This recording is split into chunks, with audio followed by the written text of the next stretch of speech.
Hey there, welcome to Radio Plays, and today we are chatting with playwright Bera Swain. Before we dive in with Bera, we're going to introduce ourselves, some of the company members. My name is Anna Fontaine, and I acted in Turn, Turn, Turn and in Planned Obsolescence.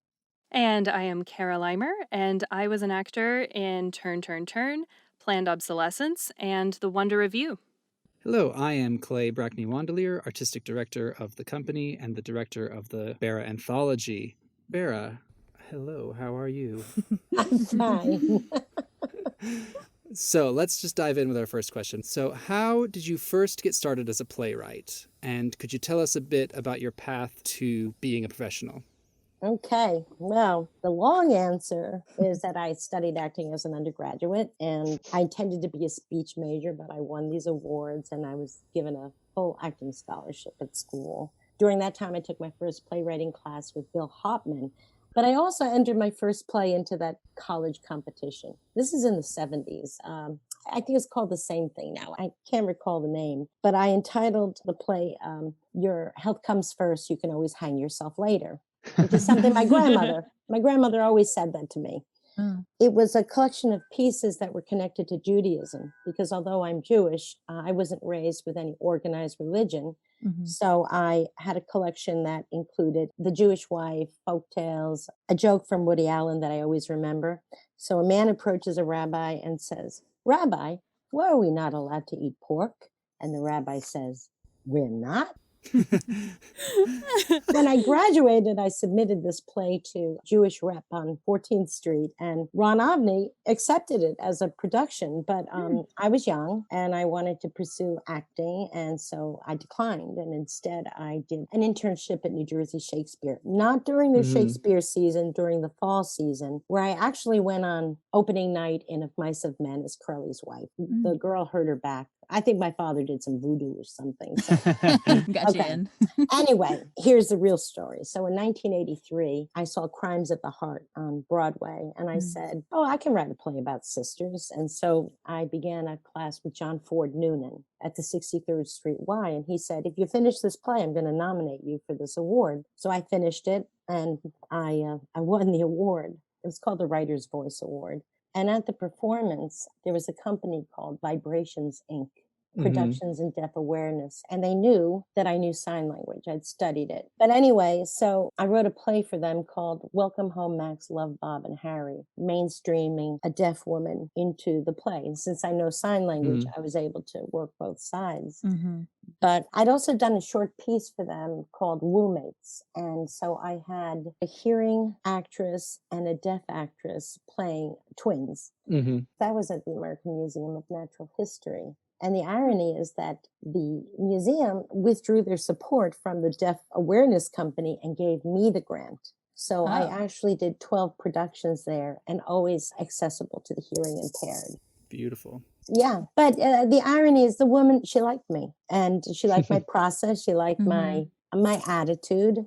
So I worked for them, the museum, like 1987 to 2012. Oh, wow. Yeah. So that was my long answer. My short answer is that I'd rather eat. And I don't mean making money. I mean eat. At school, we were weighed in. Ooh. Oh no. Ooh, not a good time. As an actor. Oof. Yes. And in high school, even prior to this, I had auditioned for our senior high school play. Believe it or not, I can dance. So I was Gladys, the one who does Steamed Heat. And the director in high school said, "Could I lose weight and then I could have the role?" No. Oh, yes. And No. so I went on a diet, ended up in the hospital with my first eating disorder, which I had through my 20s. Yeah. Wow. So Yeah. I literally, it's so nice when you don't have to have yourself be the presentation. So I can eat again. And actually, the first time I saw a reading of one of my plays, I said, I felt the same way as I did when I got married. I mean, that's a pretty strong emotion, but Yeah. that's how I felt. And now my daughter says I just have disordered eating. That's all. Instead. So Kind of like going into the works that we did with you and the works you shared with us in this anthology. We had Turn, Turn, Turn, My Heart Will Go On, Planned Obsolescence, and The Wonder of You. Can you tell us a little bit about maybe like what inspired each of these pieces? Was it a prompt for one, or I don't know, a song for one? Like you're listening to the radio and you're like, hey. Listen, everybody thinks that I've got all these great ideas, right? I have no ideas. I have zero ideas. I do everything by prompt. So Turn, Turn, Turn was inspired by a call for submissions from the Articulate Theater Company, where we were challenged to write a play based on a folk song. Turn, Turn, Turn was sung at my husband's funeral. And I'm widowed 25 years now. And my sister-in-law played it on her guitar, during the service. So I felt like the play was an homage to him. Oh, and my husband was born in Mississippi and raised in Memphis. I don't think that belongs here, but I often honor the setting of my plays in the South. In this particular play, though, I wanted to mainstream a young widow on stage with some authenticity. Is how I perceive widowhood, because I'm widowed so long, and while it informs everything I do, it doesn't define me. Yeah, I say that 95% of my work, of my writing, is in response to guidelines. So the original guideline was a photograph entitled Folded. And in the picture, it was a young man with a bare chest. He was folded on the floor with his legs drawn. And on the floor was a red color. And it appeared to me to be blood. And that's how I wrote it. I didn't win the contest. I never win what I write for. But it always has a life beyond it. It's shocking. Everything I go, oh my God, I'm going to get this one. I'm going to get this one. And then it's so surprising that it makes me laugh, but it's fine. I was also writing it on a personal level to help me, though, because I was trying to deal with the traumatic experience that my daughter was going through at that time. She had 10 blood clots during her last pregnancy. So I wrote my worst fantasy. I was right by her when that baby was born, measuring the blood, measuring everything. And that was another impetus to write the play, which brings us to the next play, which was also in response to my daughter's illness. It's Planned Obsolescence. I don't want to give away the premise, but it was written after my daughter delivered Ellery, and they're both fine. But again, that play was twofold. I was writing for a women's series of stage readings that I was producing at Urban Stages called the June Plays. Actually, my colleagues nixed it. So I withdrew it from the June Plays and I presented The Wonder of You. It's been produced in many other venues now, and actually it just won first prize in the Shawnee Playhouse in Pennsylvania. Oh, nice. Congratulations. But they're waiting to stage it after the pandemic is over. So that gives us kind of some background on the plays. What about your characters that you write, which are so rich and colorful? Do you tend to sort of model them after people that you know in real life?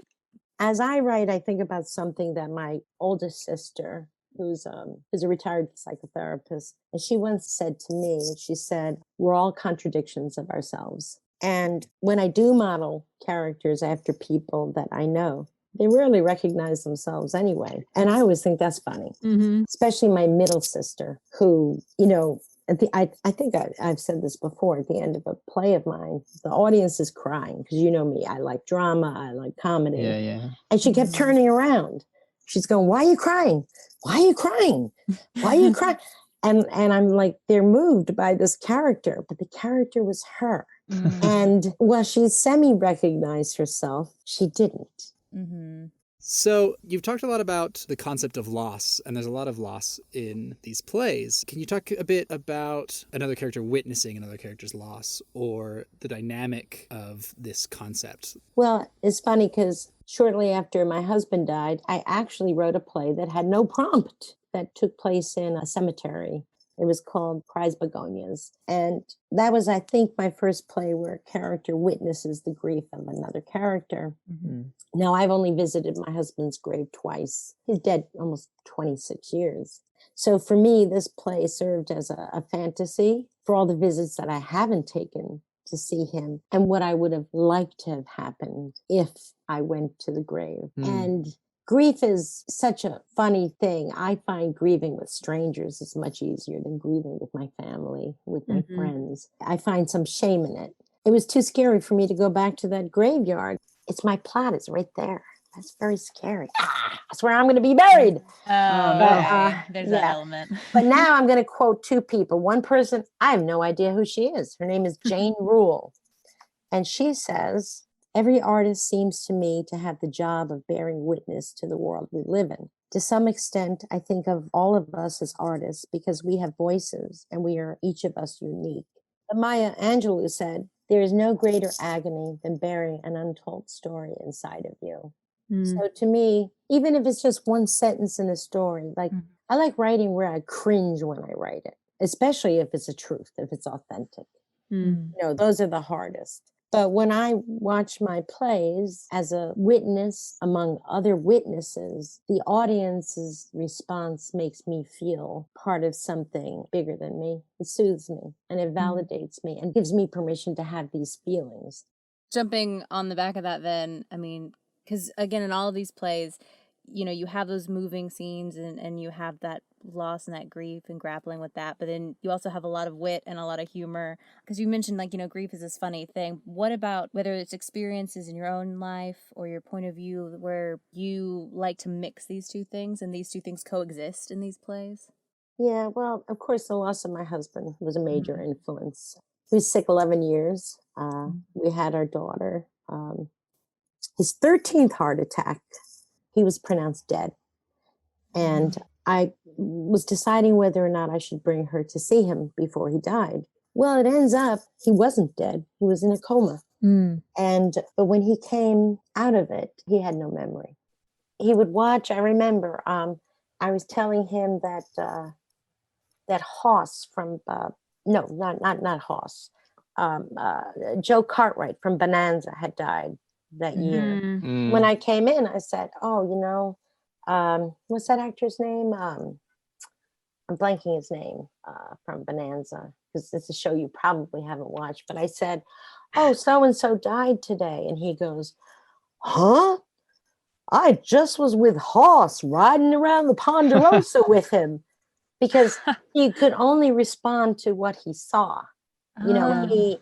And then to my shock, he didn't know how to read or write. I said, "Why don't you write a note to Jessie, our daughter?" He thought Jessie was our dog. And no. but he went to write and it was nothing. Mm. So I kind of already lost him then. And as he Yeah. got better, he lived another it was 1991. He lived another 4 years, happier than he ever was. He didn't just lose his memory, he lost the pain. And he loved me more than anything. And I would say, "No, you love our daughter the best." But he just loved me. So it was like a new love affair. But anyway, that was the first issue about illness. And then, of course, I had a pulmonary embolism, which almost killed me. And then 10 years later, I had a bleeding stroke in 2012. That's almost 8.5 years ago. And my claim to fame in that is that I was in bed with Burt Reynolds when I had the stroke. We do know that story. Well, the irony in that is that when I had the brain surgery, they found 2 unruptured brain aneurysms. So the surgery actually kind of saved my life. Saved your life, Because yeah. they coiled one. The other one, they couldn't coil. It was too small. So I live my life now walking around with a brain aneurysm that I have to have checked every year till it gets big enough. That's why I think a lot of it is funny because I don't have a choice. So either I can walk around crying all the time or I can live my life and be a role model for my daughter. I'm not always a good role model, trust me. So it's the way I cope. Wow. So I'd had a lot of loss, but I always wrote about disabilities. And I think it's because I was raised where I was an outcast. And I kind of related to people that were physically disabled. I just remember I taught at a cerebral palsy camp one summer. But I always knew as a young child even, I understood that one day I would be very old. So I've always been very compassionate about older people until now that I'm getting old.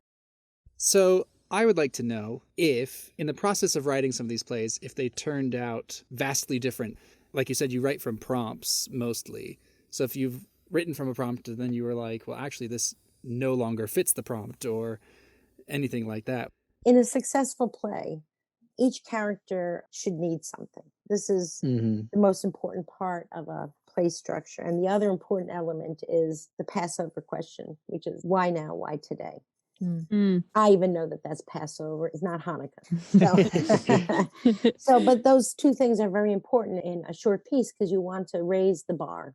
So in a short play, the stakes are raised. And so, yes, my story can change as I explore and try to discover whether the character succeeds in getting what they want or doesn't succeed in getting what they want, whether it's physical or emotional.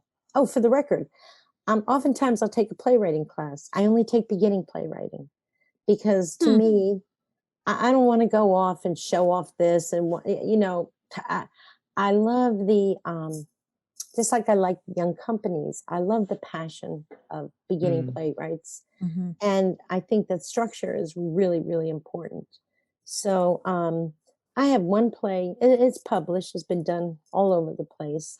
And I remember they said, your character needs to want something. So this was called The Hotel Lobbyist. And this older woman was handcuffed to a chair in a hotel lobby. And her daughter says, give me the key, mother. And it's about her not wanting to go back to a nursing home and all of this. But so that can also be what someone wants. It can be something viable, not someone to love them. What is it about the short play format that maybe you enjoy or find challenging or you're drawn to?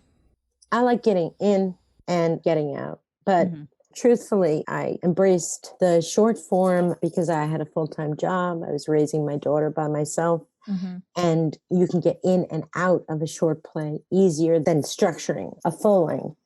I never heard of the genre till 1998, and I'm good at it. I have only like 6 full-length plays from many moons ago, and I just have more confidence with the short form. I think I'd feel inadequate writing a full, wait a minute, I just wrote a full-length. Kara inspired me to write it because I loved her work, and I finished it, and I had a reading of it, and I still haven't done more rewrites. Now, when you work on a play, even though she was my muse, it doesn't mean I could cast her in it. In this particular reading, the director was casting. This is changing gears a little bit, but what was it like for you to work on and hear your plays with us in an audio drama format? I enjoyed it because, first of all, it's interesting to hear the words and the intention without saying, oh, this person is the wrong type. Or, I didn't expect this, I didn't expect that. So it was really exciting listening to the words. And truthfully, this is very funny about me, I don't remember anything that I write. I know when they've missed a line, but other than that, I don't know. And it actually brings me back to why I wrote the plays when I hear them. I've had 2 radio plays that I adapted to radio plays, but it's really interesting to hear the voice. Now, I don't know how you perceive my voice, but I still get cast in things. I'll do readings every now and then. And I have a very young voice. The next to the last show I was cast in that I did a reading for, I played a 5-year-old. But I love it. It was in the breathing, though. It wasn't in my voice. It was in a speech pattern. So we're going to start wrapping it up, but I wanted you to remind us sort of where you're based and where people can find more of your work if they want to follow you and get to know you as an artist better. Well, I live in the East Village in Manhattan. It's a whole different ball game here with my dog, a Chihuahua named Malinka. I said, give me anything but a Chihuahua. I hate Chihuahuas. They said, would you take a sick Chihuahua? She's been with me 5 years.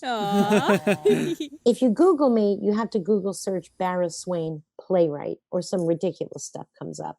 But my website is barraswain.com. I try to keep myself updated. I don't announce everything because it doesn't always serve you. I was just informed that one of my short pieces is going to be in Best 10-Minute Plays 2021. And I'm thrilled, but I've also submitted it some other places. So I don't want there to be a conflict of whether it can be done or not. Sure. Well, you're in several one-act books and monologues, right? Oh, yeah. I have about 15 or 20 books and monologues. I don't usually mention it. I did get my master's in fiction after my husband died, not in playwriting. And they actually said, well, why aren't you applying to your master's in playwriting? I said, because I'm a playwright. I like to follow directions. So I went upstairs to the drama department to talk to the dean. Who's the dean? my old roommate. And I'm like, Small world. yeah. And as a matter of fact, the reason I applied for fiction was I thought I could do it on my own. Again, raising my daughter by myself. I didn't realize I'm going to get a scholarship. And someone challenged me. They said I'd never get into the new school. So, of course, I had to apply. I mean, please. Yeah. This is Barra Swain here. Yeah, so I actually have a double major. It's in adult fiction and in children's fiction. I write Okay. children's plays. I just don't talk about it because I had my own kids' company in order to engage my daughter and her friends. It was called the Sticks and Stones Players. Yeah. Oh, Yeah, cool. so I did that for a while. What's some advice you have for writers who are just starting out? Okay. There are 3 proverbs that age me that applies to all theater artists. 1, luck occurs when opportunity knocks and you answer. I like that. It's my modus operandi. I like engaging with people. So now I'm more engaged. Number 2, you catch more flies with honey than vinegar. I think that's very important. And number 3, chance favors those in motion. So if you don't put yourself out there, if you're not active, no one's going to see you. I was insulted once because someone said to me that I get so many productions because I submit so much. Well, yeah. That's a bad thing. Yeah, like That's how it works. But if you don't submit, you're not in the game. Even this one next collection, I read the email again. They had 1,050 submissions. So this woman happened to like my play. Fine, but you have to be in it to win it. Yeah. Then you have to be proactive. You got to join a playwriting group. The playwriting group at Abingdon, where I ended up producing the short play festivals, I went in as an actress, not a playwright, because my friend who was in the group wanted an older voice. And I had to reveal I was a playwright. Then I had to audition as a playwright. And I'm like, but I'm a playwright.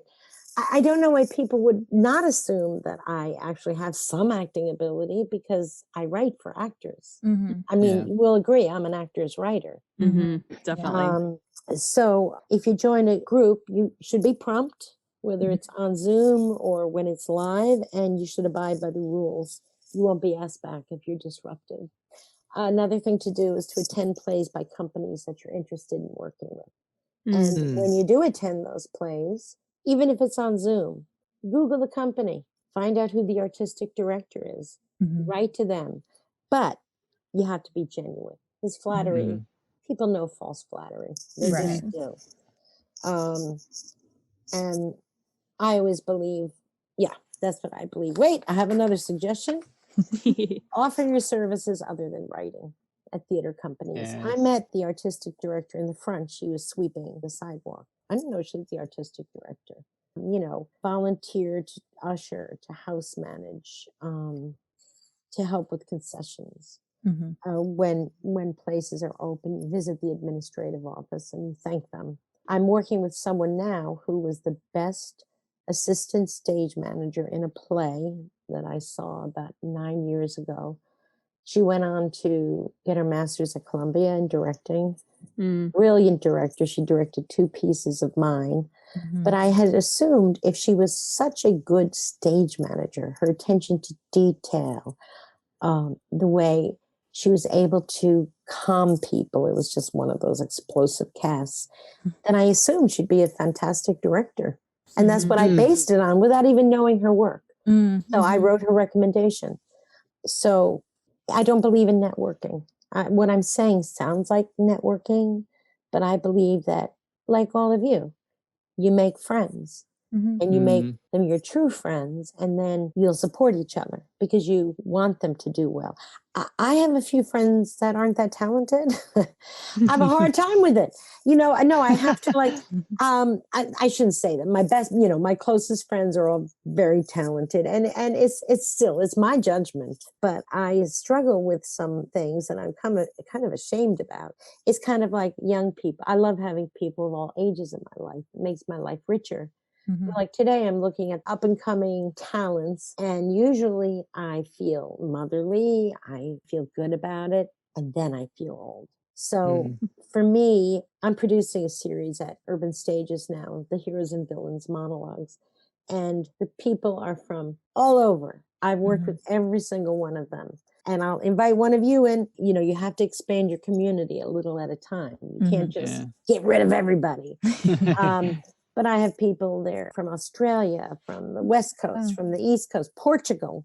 And I'm going to be able to see all these people working together. I want them to work together so they can also get something from each other. My sister and I were talking about this yesterday, is we don't like the saying age is just a number, but I am the age that I am. And I've taken, I would say at least three-year breaks over the last 30 years, at least. Now I work faster because I'm dancing as fast as I can while I can. And because I love it. And I love the community. Anything else? No, that's a beautiful note that's to end beautiful, on. yeah. Yeah, definitely. Thank you so much, Vera. Yeah, thank you for talking to us. Okay, my loves. I will talk to you and thank you. Yeah, Yeah, thank you. thank you too, Vera. Okay. Bye.